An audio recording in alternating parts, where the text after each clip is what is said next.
Dana White just announced the main events for UFC 317 and UFC 319 after a very crazy UFC 315 card. The main event pretty much dictated the rest of the UFC for at least this next quarter of the year. I guess it would be like quarter 3 or whatever it is. I don't know exactly what it is. I'm just making shit up.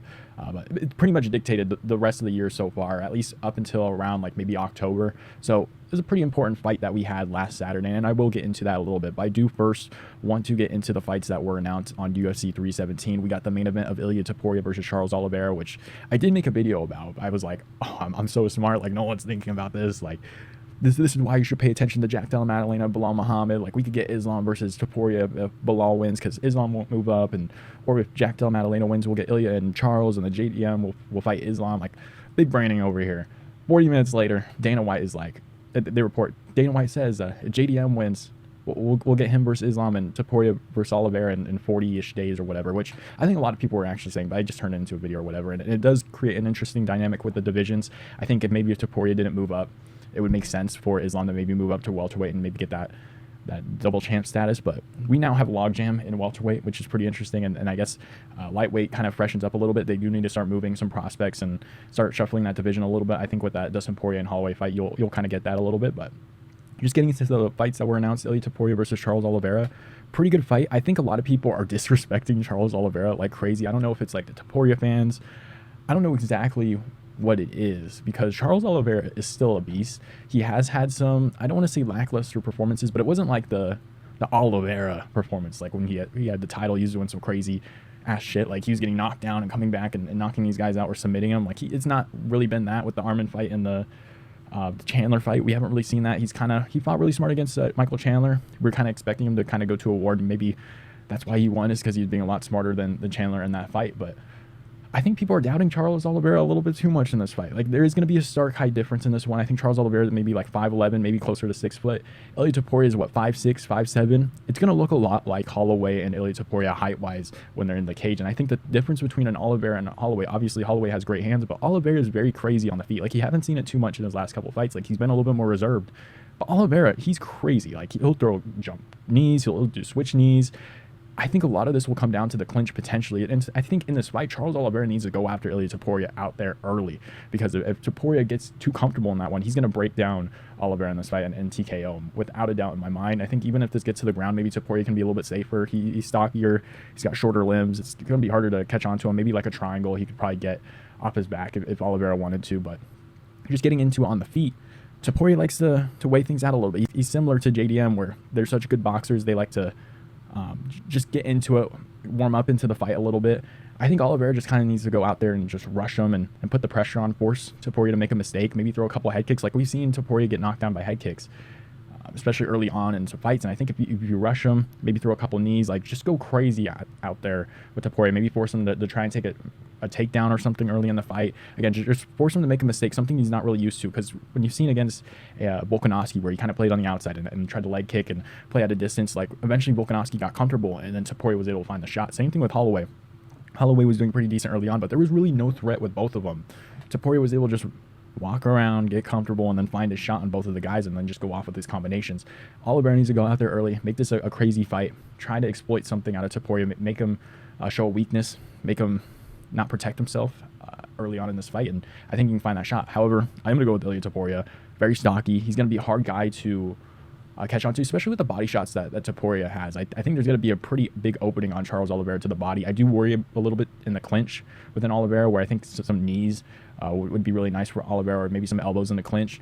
Topuria is just very stocky. I think even if he does wrestle him, he has good enough grappling to where I don't think Oliveira could do too much off of his back. I even think, like, in this fight, I think Topuria is very smart. He can stay out of trouble. I really like him in this fight. However, I just don't like the disrespect that Charles Oliveira is getting. So I am going to go with Topuria. He's a safer pick here. He's coming off those great KOs against Max Holloway and Alexander Volkanovski. Great KOs. I'm going to have to stay with him in this one. He is bulking up a little bit to that lightweight division, so he's going to be stockier. It's not going to be like not stockier, but I saw like a video, they're calling him like a tank or whatever. He does put on some pretty good muscle for sure up at 155. We did see him against Jai Herbert, where he got brutally dropped, but that was in between divisions. Like, he was just kind of testing out lightweight a little bit. So I think he'll be more prepared for lightweight. It seems like he's been putting on a lot of muscle. He's known he's going to lightweight for a while now, so I think he's going to build up pretty decently well for that division. And then we also had, as the co-main event, Alexandre Pantoja versus Kai Kara France.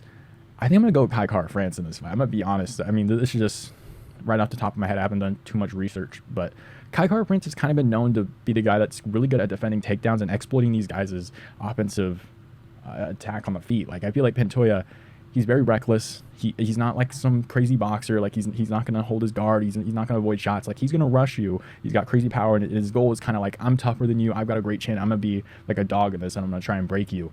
And he doesn't have like crazy wrestling. Like, he has good grappling and he can get guys down, but it's not like super technical wrestling. I think Kai Kara-France can defend takedowns pretty well. I do worry that maybe Pantoja might be able to hop on his back or whatever and use his grappling that way, but he's not very good defensively. He's very reckless on the feet. I can see Kai Kara-France just kind of catching him a couple times and hurting him, and then kind of just throwing Pantoja off a little bit with Kai Kara-France defending the takedowns up against the fence at certain points. Maybe he gets taken down for a second, gets back up to his feet.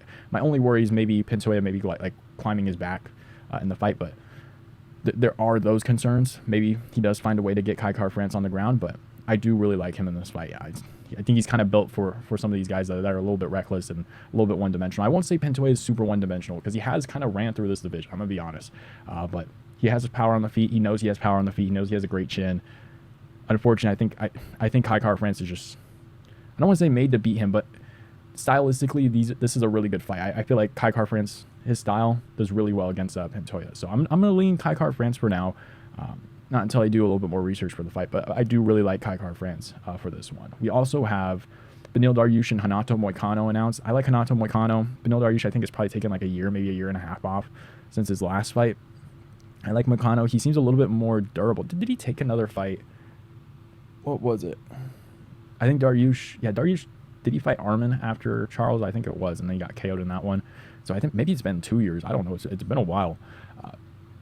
Dariush has really good wrestling. He can grapple his ass off. I don't think Renato Moicano would win there. I think more of where Renato Moicano would win is on the feet with his hands, and I do see him maybe potentially catching Beneil Dariush on the feet. I think he's just kind of done at this point. I can't trust the chin of Beneil. He's much older than Renato Moicano. I believe I don't have Tapology open or anything, so I don't know their exact ages, but I just like Renato Moicano. He's coming off of that Islam Makhachev loss where he kind of just got beaten up pretty badly, and that one finished pretty early, but I don't think this one goes to the ground. Maybe Beneil Dariush can take down Moicano and out-wrestle him and out-grapple him and maybe try to submit him on the ground. Maybe he can do that, but I just don't see that happening in this one.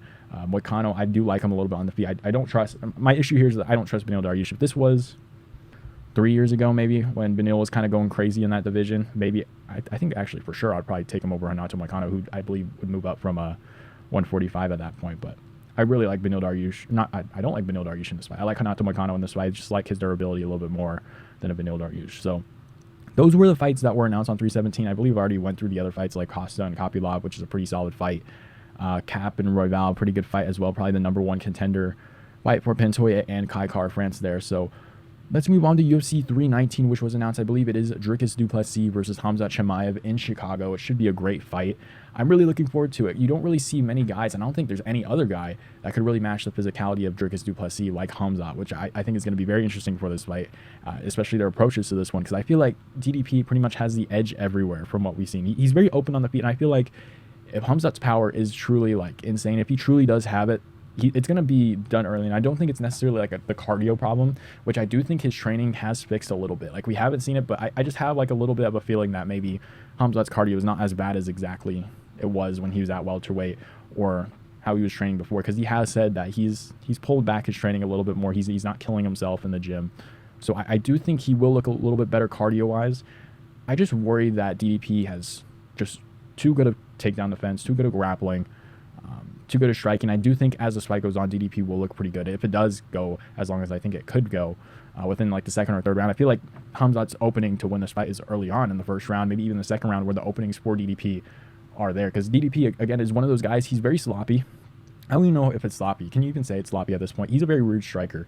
He's very out there in the open. You've seen in his fights leading up to his big fights against, I would say, kind of like point fighters. I think he does a lot better against point fighters like a Strickland and maybe like an Adesanya, because he can use his physicality, he can use his power to kind of get that upper hand in that fight. But I mean, I can't even say Brad Tavares really has like an insane amount of power or anything like that. But it seemed like on his come up, he was not doing good in like the first round, and then out of nowhere he'd come out in the second or third round and go crazy. So he's super durable. My only worry is that Khamzat kind of just runs through him like he does everybody in the first round.